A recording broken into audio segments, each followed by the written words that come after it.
Hey guys, in this video I'm going to go over all of the changes of this update. So obviously the biggest change, and has multiple changes within it, is the Ice Abode. The Ice Abode is a new event. You can see here that there are two Ice Abodes. There's the Ice Crossing and then there's the Ice Rifts. The Ice Crossing takes you into this like square room you can see right here, and you have to go this way until you can open a lever, and then that forces you to go this way, and then you can open a lever, and that allows you to fight the bosses here.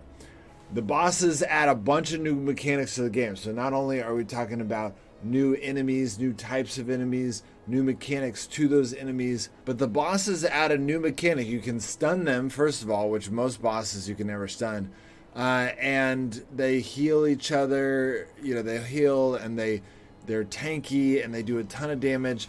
The biggest thing about them, though, is they go into rage mode, and they go into little rage mode. They'll heal themselves and they'll do a little bit of extra damage.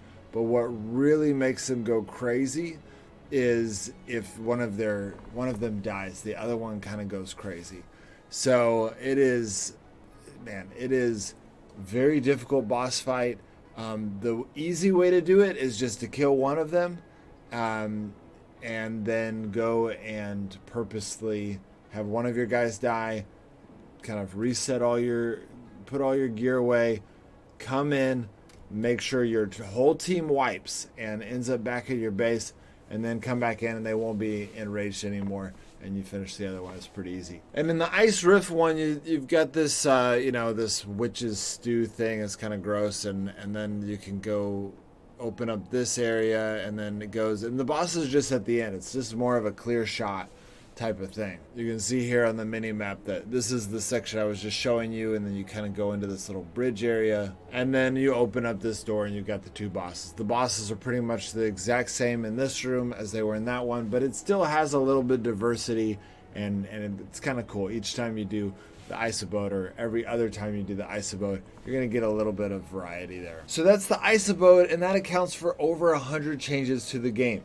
There's a lot packed in there, but they also made a bunch of other changes. That is the main thing, but they also made a bunch of other changes.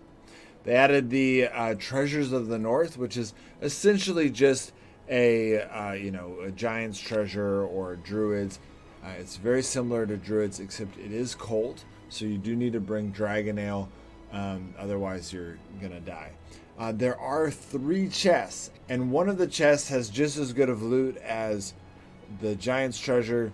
The other 2 chests seem to be not as good. I don't know if that's random or not. We don't know exactly all the information, but we do know that one is really good, and the other 2, at least from our testing, were not that good. Another thing that they added is the personal chat. Now when you interact with someone, or obviously your teammates, or you make friends with people, which you can now make friends by clicking this little plus button, and they're friends just like that. And then you can click on there, and if they're online, you can chat to them personally. So this is awesome for 2 reasons. One, it's nice to be able to chat to someone individually. You'll see in one of my previous episodes where Astro and I told secrets about Type Lapple behind his back.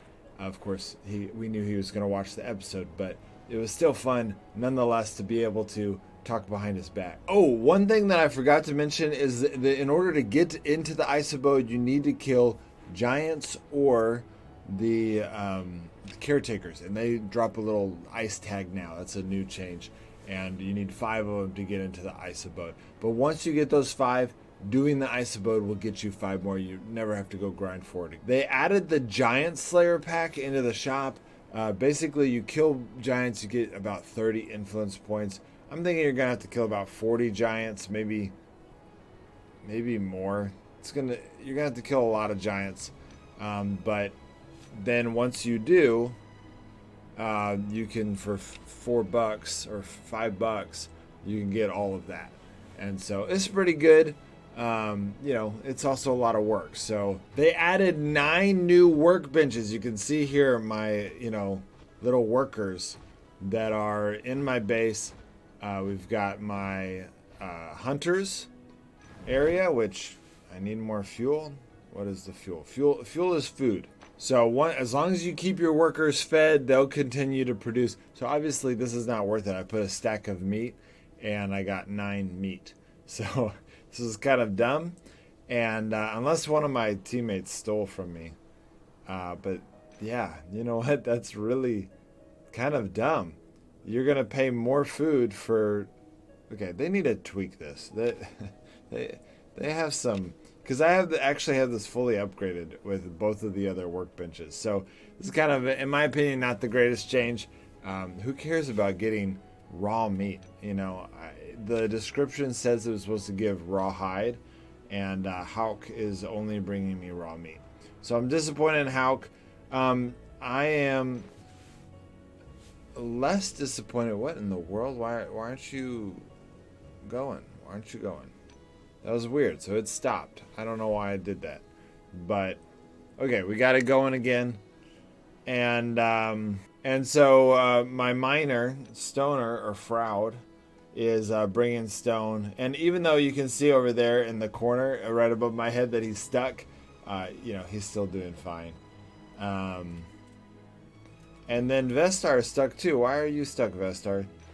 Okay, we're gonna give Vestar some more food. All right, so he's getting wood.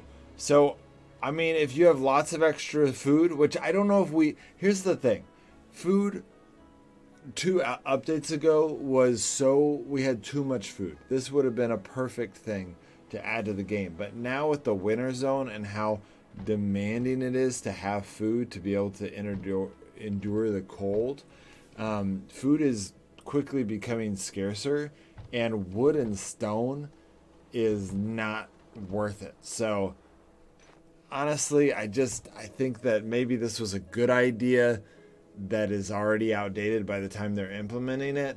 But oh well. So that you can see, I mean, I like the little people stuck, which I had never noticed. I'm just going to mention this from last update. I had never noticed those little troll ladies that man my alchemist table.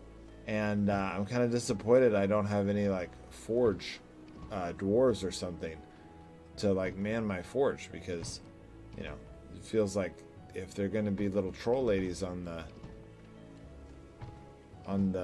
or that guy has a beard, but I feel like it's still a lady. I don't know why. Why do I think that's a lady? Vestar.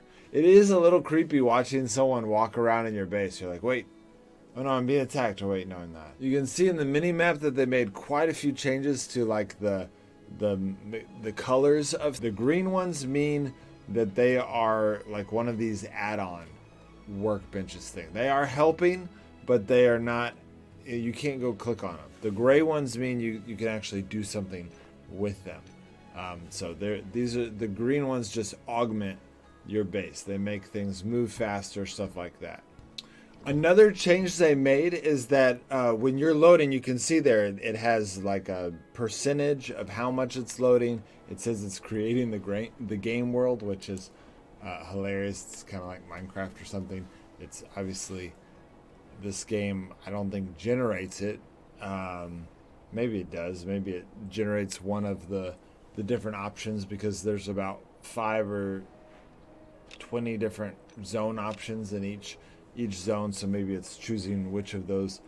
I wouldn't say it's creating it, but who knows. Oh, and I don't know if I finished mentioning about this. The reason this is exciting is not only can you chat with someone, but also because they're creating all of the IDs and the networks required to connect with one person. So when they add the arena, we're going to be able to, have a friend and say, hey, I want to challenge you. And you just click on them and you challenge them to an arena fight or something like that.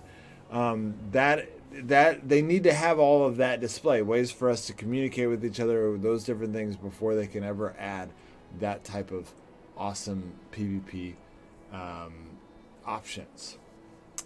And they even said in the patch notes of the open beta test that the next update is going to be kind of doing something with clans, Viking clans, for something challenging competition. So it definitely seems like they are working towards maybe the arena. I don't know. I don't want to get too excited because I'm really excited about the arena, but it does seem like they are working, this is a step towards where we're wanting them to go in the game. A few other notes, I forgot to mention that you have to have 350 gear score to get into this one.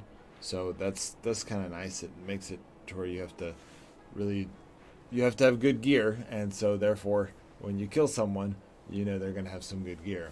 Another thing is that your workers, so you can see all three of my workers right here. When someone's raiding you, they can actually attack your workers and kill them. They don't kill them, but it does stop production apparently. And then you can come and you can revive them, and it'll tell you, hey, I was killed by so-and-so. So that's kind of a fun aspect of the NPCs interacting with real players. Again, I'm not super excited about these workbenches and these workers just because I feel like who cares about one wood every 13, and the fact that I'm consuming so much food, it doesn't seem worth it. But hopefully if we give them enough feedback, they'll make it worth more. It says on the description, in these things that it's supposed to do more than this. The miner site says limestone and copper ore, and this says meat and rawhide, and it's not producing those things, so I'm not sure what's going on. But as is, it's pretty crappy. It's definitely not worth it to get these workbenches right now, because not only does it take resources to get them, but they don't actually give the resources that they say they're going to give you. So I do not recommend getting them, but maybe go ahead and build them if you want, just because I'm sure eventually Kafir will change it, to where it's actually giving you copper, and then it'll be nice that you have it. But my favorite part of this whole update, my absolute favorite, like everything about this update can be like meh or good or whatever, but the thing that makes this update amazing is this right here, the armor stand. And obviously having an armor stand looks cool. Having, you can see here that I've got my PvE gear on. But the reason why the armor stand is so amazing is because I can just click on it, and whatever I have and 5 items, I can go click, and then I am instantly dressed in whatever gear and have those 5 items instantly in what I want. So let's say I was doing some PvE and I'm shooting around, but then my team needs me to do some PvP. I come over here and I go click, and I have all of my gear instantly on. I've got all of my soups and potions, which obviously I don't, but let's say those 5 items that I chose were. I am instantly ready. So I do not recommend doing this at first, gear up. But if you die in a raid and you need to gear up quickly and get back over there, or if you're defending your base or whatever the case is, you want to have your dummy maxed out with exactly the gear you want, so you can just go click, take, and you are immediately switched over into exactly what you want. Okay, you can switch over. You can also use this if you're farming and you want to go in, you want to defend your base, you click it, you're defending your base, and then, okay, they're not going to attack me, switch back to farming. There are so many ways that we can use this. I've already asked the devs if they can send us a second one, because right now we can only craft one. Let me double check that just to make sure. Yeah, right now we can only craft one, but I'm pushing hard for you guys because I really think that it'll be epic if we can. Whoa, what is this? Look at this. I don't know what happened. Okay, well, anyways, there's always a few OBT bugs, and they're working, and they'll get that all fixed. So that's it, guys. That's this update. It's a good update. I mean, it's not a bad update. And honestly, they added content. Some of the content's like, meh. Other of the content's good. The Isoboat's fun. It's a cool event. You're going to enjoy the new boss. You're going to enjoy the challenge of it. The new Treasure of the North event is kind of a cool dynamic. Honestly, I wish they had gone so far as to make the Hellstrom happen during it, so that you'd be doing it in the middle of the storm. But I realize that might be a little too hard. But I don't know. It sounds awesome. You make it crazy good loot, make it worth it, and then, we fight in a winter storm and people have to fight and we gotta stay next to the campfires. It sounds fun to me, but maybe, I don't know.